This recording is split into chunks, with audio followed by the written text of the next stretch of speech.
Hey, it's Kevin with the New Warehouse podcast on site here at the LVK Fulfillment Center in Las Vegas for the AI in Logistics event brought to you by ShipHero.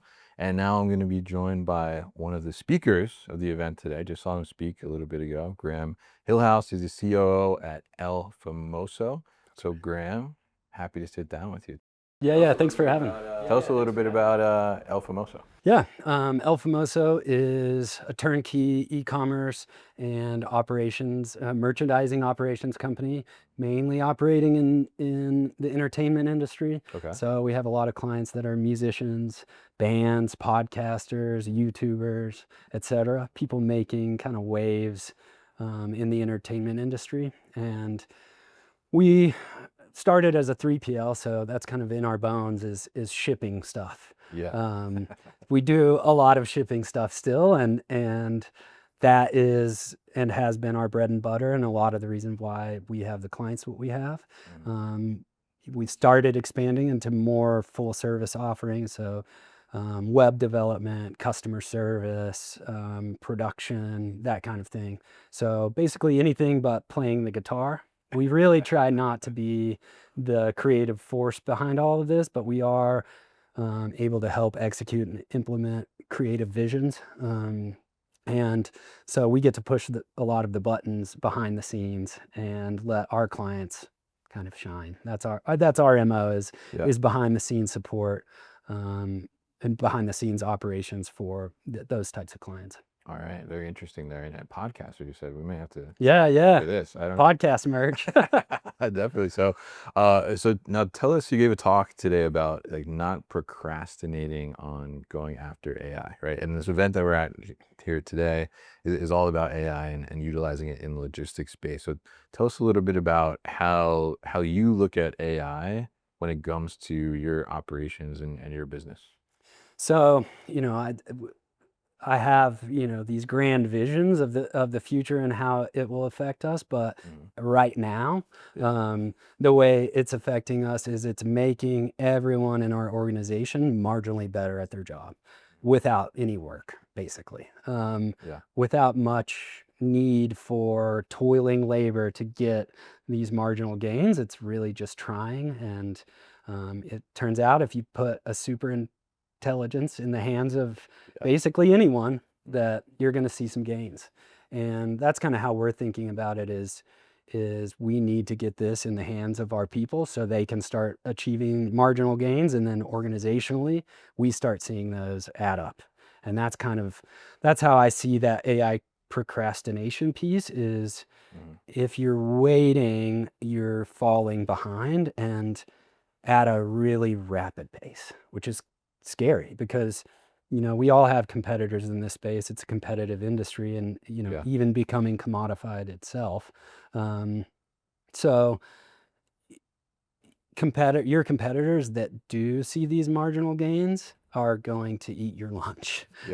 Just to put it really shortly, like they are going to kick your butt because with no work, they are better than you. And that should kind of scare people into action. And that's what I was hoping my speech kind of did is kick people in the butt a little bit and motivate them to start getting going on it, because waiting is going to be really expensive. Yeah, absolutely. And I think it was really interesting, like that messaging that you're kind of sending out there is like you just said, right? Basically, like, if you don't start now, like somebody else has already started and they're way behind you at this point, right? Getting faster and fast, like at an accelerating pace, like this time debt, right, of waiting is going to compound, because while you are waiting, your competitors are accelerating. They're doubling down and tripling down, and their interest, and gains from AI are going to compound daily and across the organization. It's going to put them in a place where they're a lot better than you really quickly. Yeah, absolutely. And it's pretty interesting too. And you gave some examples of some of the things that you've done. But one of the things that I thought was interesting there, you said, putting the super intelligence power basically in the hands of anybody, right? So tell us a little bit about how are you taking AI and how are you applying it to all different levels of the organization? Because you have people, right, that and a 3PL that just work on the floor, pick Sure. orders, pack, things like that. I mean, how are you applying it to all these different levels in the organization? Yeah, I think it's really easy to game out the like, oh, the COO vibe coded an app, like, or our Sure. CPO Yeah. who already knows code, contributed significantly because of Mhm. AI. The real hard part is at the lower level, like how are we empowering those employees to Right. be better? And a couple ways we're doing it, and where I've seen like immediate results is meeting and interpersonal uh, interpersonal meetings, whether that's one-on-ones or Okay. performance reviews or, issues with HR or Mm. things like that, where we are significantly better prepared and doing a better job as bosses for our employees. So we're able to kind of dive into deeper context than we were before to provide more organized, thoughtful feedback for our employees. So that's been super helpful. And then on their end, they can get help from our AI documents and databases to help prepare them for the review. So in the same way that I'm able to prepare to do a good job to participate in the review, that the opposite is also true. They can Mm. query the AI and ask, one specific way is, hey, what does it take to go from an associate to a coordinator level position? How do I get a raise at El Famoso? Yeah. And Big questions, definitely. the reason, Yeah. like, we can answer it answers that for them easy, and it's because we landed our job descriptions on the drive. And there's a contrast between associate and a coordinator. And AI doesn't need me to tell it the difference. It has access to the documents and can run through and tell you what the difference is and guide you to, you know, Mm. what, Yeah. what you need to do to get that raise. Yeah, that's really interesting application there, and I'm curious, like as you've kind of been implementing these things, right? What has the employees' reaction been like? How do they feel about it? I think at first it was pretty nervous, but Yeah. from the very beginning, I knew that I kind of was like, we have to do this and we have to put Mm. it in the hands of everyone. As I started to get significantly better, it becomes super obvious that Yeah. everyone else needs to. That has changed as it's become useful. Like as it's become useful in their jobs, they're happy to do a better job, just like anyone else. Mm. Our employees want to do good, and this empowers them in ways that it didn't previously. Like having access to a searchable database of processes and info about how we do our jobs. Maybe somebody's nervous to admit that they don't know something that they should. Yeah. And now there's a place they can go ask with zero judgment how to do something and get you know, at the moment, maybe 98% correct answer. It's not perfect, Yeah. but it's a huge step forward versus where we were at.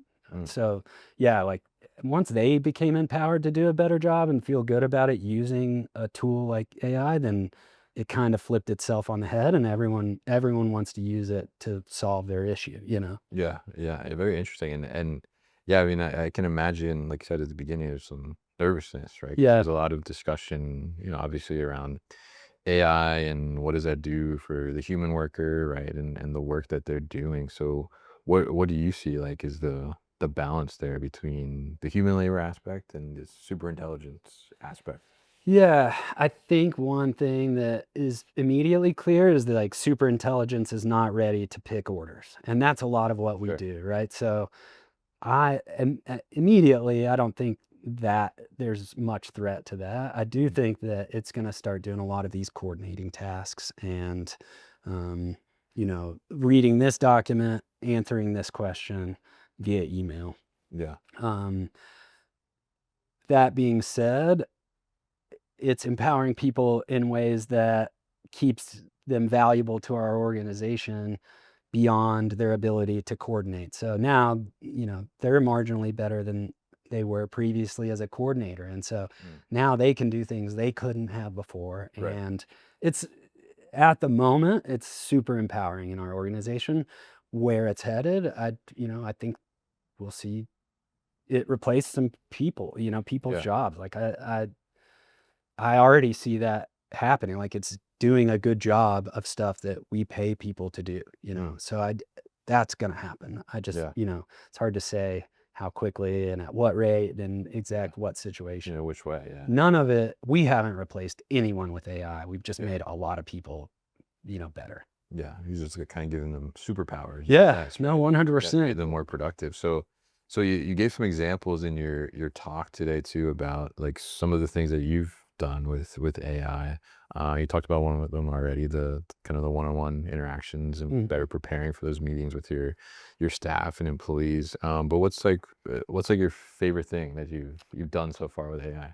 I think like implementing a searchable RAG database, like Mm, it's really not much work. We already had a team drive where we were storing processes and sure. people had access to them, but now we can kind of, fill in the gaps with those documents. So previously, if I wanted to create a training video, I would have had to drag up all this context, maybe 10 files, extract relevant info, you know, type it out. Yeah. Uh, and I would honestly have never been great at that, like pulling in all these sources and focusing for long enough to create a really pretty document. Yeah.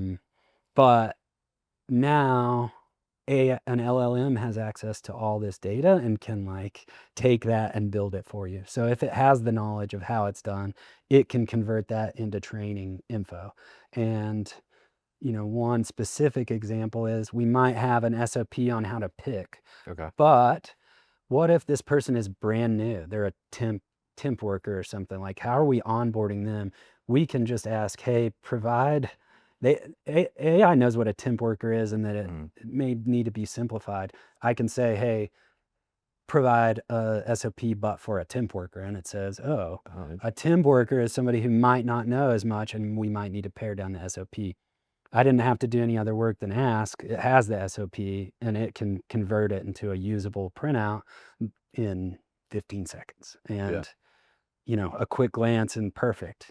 Now, it's not that world changing, but it is like, we're Yeah. taking these steps day after day after day where we're like marginally better. Yeah. And it's just constant improvement is kind of the Yeah. MO. Yeah. But I mean, I think that is, I mean, you said you downplay it a little bit. It's not world changing, but I mean, I think that is from an operations and warehouse perspective, right? I mean, if you look at that example that you're giving, right, that, oh, we have a different kind of worker that's coming in, right? How do we tailor an SOP to do that, right? And I could think of scenarios when I worked in warehousing, right, where it was like, oh, we're gonna show them this SOP, but then it's like, well, you don't have to worry about this part, and you don't have to worry about this part because Or don't do this. Yeah. do that, right? And it's all that kind of shifting, and that becomes confusing, right? So if you have like somebody like the AI that understands that, like you said, and can pick up on that nuance of a temp worker, for Yep. example, right? I think that makes a big difference there. Last question here. So how do you recommend, because your message is get started with AI, right? But how do you recommend to take the first step? Because there's so many tools, there's so many different things and so many different stories of what people are doing. Like, what's the first step? I really think it's like choosing a platform. Like you need to be interacting with an LLM somehow. And I honestly don't think it matters that much. And it's going to matter less and less as time goes around. I like ChatGPT at the moment. I use Claude Code for different things. Okay. Gemini comes with our Google Workspace Yeah. subscription. So that's how we're putting it in the hands of a lot of our employees just by default. That plus a team drive that an LLM has access to, and start there, like give it access to job descriptions, SOPs, an org chart, Mm. your handbook is super important. And then, give an LLM access to that, and then give your employees access to the LLM, and then have them start asking questions to it. And we write down, hey, it didn't give us the right answer, or hey, it didn't have an answer, and now we know we need to build that. But Oh, interesting. I think that's the first step is like start giving it access to the context that you already have, which is, team drives, which most of us already have. Yeah. Yeah. It's a really easy entry. Interesting. Yeah. Yeah. And I think that's a great way to start, right? And I love the point that you said there too about like, you discover this gap of like, oh, we actually don't have this information on the drive. So we need Yeah. to fill that in, right? That's really interesting, and really appreciate you sitting down to talk with us here and teach us a little bit more about AI and how to get started and why to start right now. Just pause this right now, get started, right? Rush to it. And if people want to learn more about El Famoso or want to connect with you, what's the best way to do that? You can hit me up on LinkedIn. That's probably the easiest way to find me, Graham Hillhouse at El Famoso. You can also find our website, although we're pretty quiet about what we do and who we Yeah. interact with. So there's not a ton of info about us online. But our website is el-famoso.com. The dash is so helpful. But yeah, you can Google us and find us. But honestly, if you want to hit me up on LinkedIn. And honestly, I really love to talk about this stuff. It's been really kind of invigorating for me and my job. And I've been able to, do a better job at, without much work on my end. Like I've Yeah. become a lot better at being a boss, at being organized, at, creative ideas because of AI. And that's been really exciting. So anybody out there who wants to chat, hit me up because I Yeah. like to talk about it. All right, awesome. Fantastic. And we'll definitely put the website and your LinkedIn and everything in the show notes as well so people can easily find it. So, Graham, thank you once again for sitting down with me. Yeah, absolutely. Really appreciate it. Hey guys, thank you so much for tuning into today's video here on our YouTube channel, the New Warehouse Podcast, and I appreciate you tuning in. If you liked what you saw, make sure you subscribe to our channel, and if you like this video in particular, make sure you like it as well. And if you want to get this great t-shirt that you see in the video behind me, Warehouses Are Sexy, head to warehousesAreSexy.com and get your own.